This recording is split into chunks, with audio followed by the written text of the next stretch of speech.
This is a little bit different of a video. I'd like to just show how I go through making my thumbnails. First, I start off with looking up the box art, trying to find something that's roughly 16 by 9.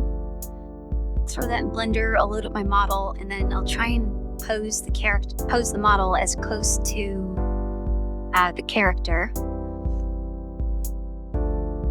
And then this will take a little while, but once I get it lined up, then I'll take a screenshot and copy paste it over into GIMP and then do some editing there, which we can talk about in the second half of this video. But this first part, one thing in Blender that I learned is when you're posing a skeleton, you can set the rotations to be local.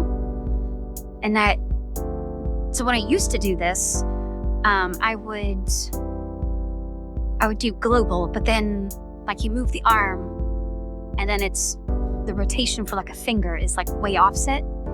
So I would always try to pose the fingers and then pose the arm and go all the way back up. And if I messed up something, I'd have to basically start over. But now that I know you can pose local, it's so much easier.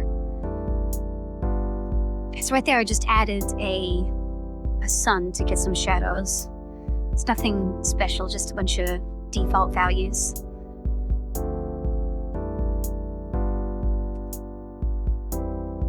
And then I turned off all of the grid lines and such, although they just came back. I don't know what that was about. Probably just hide the picture, hide all the grid lines, hide the skeleton, and then screenshot it and move it over to GIMP. Then I post that same picture I was using, make sure it's filled the canvas. And when I copy paste over, I just do a select by color and remove. But there's some of my model has the same color as the background, so I have to manually fill that in a little bit. And then I just line it up with the character as best as I can.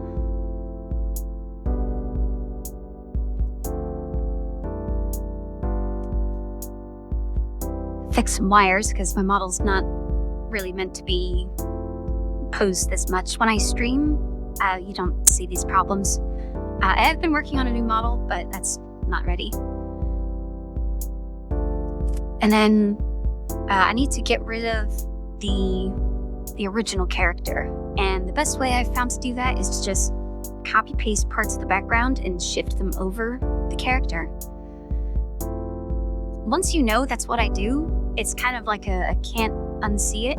If you go back and look at my other thumbnails, you'll probably see it's a little blotchy around my character. But later on, I do go back over with just a blur, and that hides most of it. So if you don't know what that is, then you can't really tell.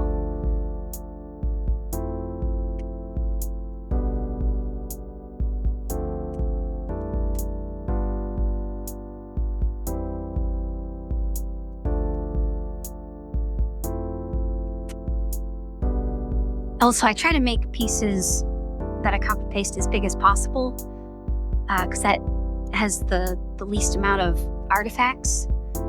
But sometimes I have to copy smaller pieces, like when there's barely any room right there. And then unfortunately, when I go to copy paste that more, it just kind of amplifies how blocky it is. Like that looks like a bunch of beans or something. But it doesn't really matter because most of this will be behind my character and I'm going to blur it out.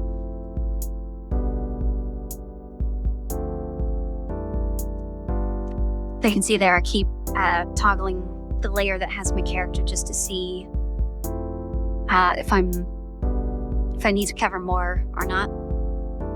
Because I don't really care about 100% coverage, I just need to cover whatever you can see through my model.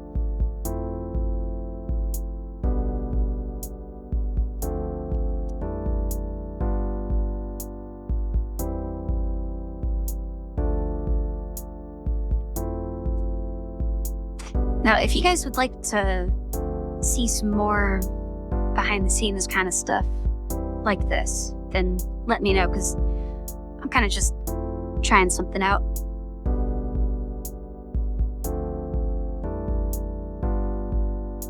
I would think about making my new, showing how I made my new model like this, but that's probably going to be done in sections with a whole bunch of trial and error. It's not going to be one solid segment like this.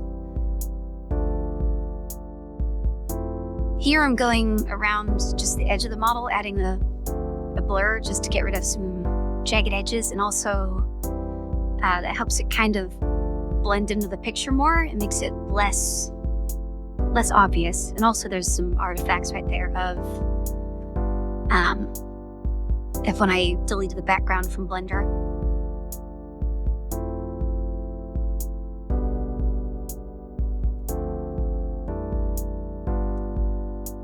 And then for the text, I just put in default text, and I set it to either black or white, whatever has the higher contrast, and that's my thumbnails. So this whole process, start to finish, took about 25 minutes. I sped it up 4 times speed because there's not really that much to talk about it.